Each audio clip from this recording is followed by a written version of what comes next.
Well, welcome back. We'll take a look at the actual campaigns and the battles that really mark the Civil War, that meat of these lessons that so many people are attracted to and spend hours poring over. They are, of course, quite fascinating. You can study things like military movements, strategy, weaponry, various command structures, and of course, the character of the men is really the most intriguing part of it all. We'll, of course, just survey these things, but if you ever have an opportunity to travel to a Civil War battlefield, I always encourage you to do so. It's always ground, especially if you can get a good tour guide to show you through it. It's always ground that is worth seeing and worth remembering and trying to imagine what the battle actually might have been like at the time. What we do know is that from this war we have numerous accounts. Most Americans at this time were actually literate and could read and could write, and so many of them kept journals, many of them wrote letters home in which they reported in great detail what they had actually witnessed. And of course we also have the records of officers who were required to record various information, sometimes detailed, sometimes not. But even so, we just have an enormous wealth of material to look at.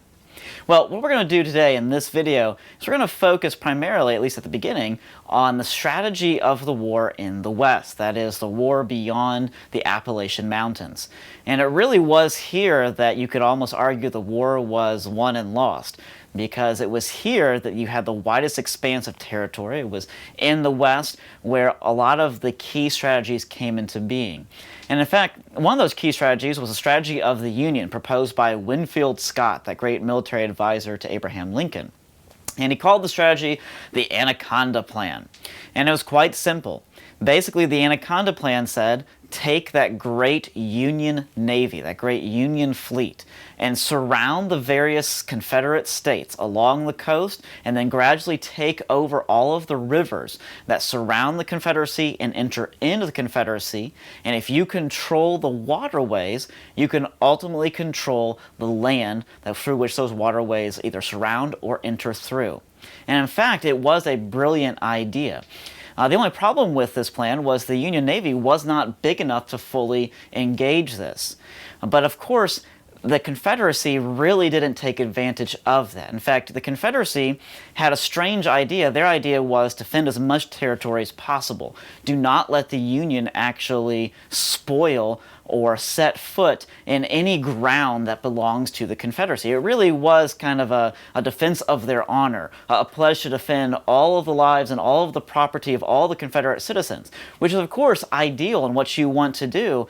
But what the Confederacy probably should have realized from a military standpoint is that a house divided against itself cannot stand. In other words, if they're too divided, too spread out, there was no possible way they could stand. And some commanders realized this early, but those in the most senior positions, including Jefferson Davis, did not realize this problem until late in the war. And so as a result, that Anaconda Plan, which never really had a strong Confederate opposition to it, very quickly took places like New Orleans or Pensacola, or the entrance to the Rio Grande River, as well as the entrance to both the Cumberland and the Tennessee rivers, taking them all the way down into the heart of the Confederacy. It would eventually lead to the complete conquest of the Mississippi and Mobile Bay. And so as a result, the Confederacy began to fall apart because they were never quite able to stand up to that Union Navy. However, there were certain key successes they had. One of those curious successes was the battling of ironclads. Of course, I say success, it's really more of a stalemate. The great ironclad battle that happened at Hampton Roads, Virginia, for example, between the Monitor for the side of the Union and the Virginia, also known as the Merrimack for the side of the Confederacy, showed this multi-hour battle between these two ships that were completely clad in iron plating, that still had ports for cannons to protrude from and fire at the other, but they realized that even being at close range to each other, they really could not severely damage each other. And so that war actually, or that battle actually ended without either ship sinking the other. There were, of course, submarines such as the R.L. Hunley, which famously torpedoed a Union ship in Mobile Bay and then disappeared. We don't know if it went down with the ship that it actually torpedoed or if it sunk somewhere else. We've only found the wreckage of it. But even so, that whole naval battle was never really something that the Confederates fought well. Now, in the West, the Union, of course, had various commanders, but there are two commanders that stand out, and two commanders that really become the famous leaders of the Union throughout the entirety of the war. The first is, of course, Ulysses S. Grant. Now, Grant came from Ohio. He was a West Point graduate, was known for excellent tactics, was known for being an excellent horseman.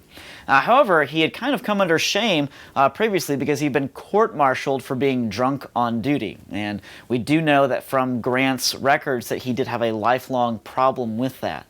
Even so, the war was really a new chance for him to lead. And the curious thing about Grant was a rather patient man. So he really was ultimately the right guy to lead the Union Army, but this would not become apparent to Lincoln for several years. Now, Grant had one great right-hand man, another general and commander he could always trust to fight fiercely and to not give up. And that was the General William Tecumseh Sherman, who also came from Ohio, who also was a West Point graduate, who was described as being very capable, being grizzled, ruthless, and nervous. He was a man who never trusted his subordinates. He always made certain that he was at the forefront of battle. He was a man who was always quite brave and distinguished himself in warfare. And he was a man who generally was quite sour towards his enemies in such a way that Sherman really has a lot of war crimes attached to his name. Now, for the South in the West, they had two primary commanders. There was Albert Sidney Johnston, who was the overall commander. He was a distinguished planter, had actually helped fight for Texan independence, and himself was a very noble man, but was always quite cautious. In contrast to him, and who was supposed to be under him, but couldn't always quite stand it, was another commander by the name of Pierre Beauregard. He was that famous leader of Bull Run who had also captured Fort Sumter. So right away in the beginning of the war, he is seen as one of the great heroes of the South, and he knew that about himself, and he often reminded others about that issue. But one thing that we see with the Confederacy is they really never had a consolidated plan. That's why Grant was able to take both Fort Henry and Fort Donelson very early on. You need to note those fortresses because they were key to the battle. In fact, they were so key because they guarded both the Cumberland and Tennessee rivers, which allowed you entrance into the heart of the Confederacy. Both of those fortresses fell really unnecessarily. And in fact, there was this curious incident. There was a young Nathan Bedford Forrest was at Fort Donelson when it fell. And Forrest had advised multiple times that he would volunteer to lead an attack against the invading Union forces. He was always denied this. He even suggested that they counterattack after the Union forces began their assault. He was denied this as well. He even suggested that they take one escape route that was still open to them so that men not surrender. He was also denied even this sensible advice. As a result, Fort Donelson would fall, meaning both rivers would fall to the Union, and over 10,000 Confederate troops would actually be captured. Well, eventually, Johnston and Beauregard were able to assemble a large enough army, and they decided they would try to retake both the Tennessee and the Cumberland rivers. And so they led a surprise attack upon the Union forces under Grant at a place that's known to us as Shiloh. This occurred in the year April of 1862. And what's interesting about the surprise attack is that it was quite effective initially, but there was just one little stubborn place in the battlefield known as the Hornet's Nest that they couldn't get through. Now the commander there, his name was General Bragg. And General Bragg launched some dozen assaults against this one Hornet's Nest. And even though the Hornet's Nest was guarded by several thousand men, and even though Bragg had 3 times as many guys to actually send into the attack, he was cautious. And so only sent in a few thousand at a time. As a result, they were never able to overwhelm their enemy, and most of them fell. Most of them shed their blood there at the hornet's nest. And so Bragg really never showed great forethought as a commander. Still, they were able to drive the Union all the way back to the river, and it seemed that night as if the Union would be defeated in the very morning.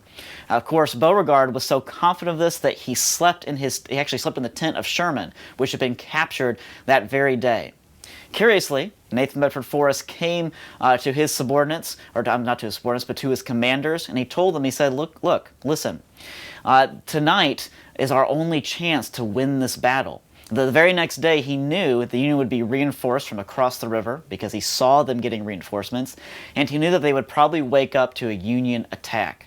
He tried to warn his commanders. He even came up with a plan to use a secret route through the various Indian burial mounds to try and outflank the Union, and he was denied. As a result, on the second day of the Battle of Shiloh, the Union came on so heavily that the Confederates spent most of the day retreating. Forrest himself was put in charge of covering and guarding the rear of the retreating army. And it was there that he realized the Union was about to overwhelm them, so he took his cavalry and they charged down a hill and then up another hill right into the thick of the Union army, even though they were grossly outnumbered. They were actually charging into the men led by Sherman, who was able to watch Forrest fight. At one point in this conflict, Forrest himself was surrounded by about 20 or 30 different Union soldiers, and it was during this time that he took out his saber and he began to hack a circle of defense around him. Eventually, one Union officer got so close to him, they took his musket and he fired directly into Forrest's leg. The bullet went up, nearly got to his spine, but Forrest somehow miraculously stayed in the saddle. He then grabbed another Union soldier, pulled him up as a shield in front of him, and then charged his way and rode back up the hill, dropping off the Union soldier until he went off. It was this kind of scene that would make Sherman always refer to Forrest as that devil Forrest, and would always leave an important condition in his mind that Forrest would actually have to be stopped. Grant himself, seeing how costly this war was and how costly this one battle was, after all it would leave tens of thousands dead at Shiloh, realized that the only way there could ever be victory was if there was a complete victory and an unconditional surrender of all of the Confederate states. In other words, Grant believed, like Sherman, that peace was no longer possible. Now, curiously, while all of this is happening, there were also many events occurring in Virginia.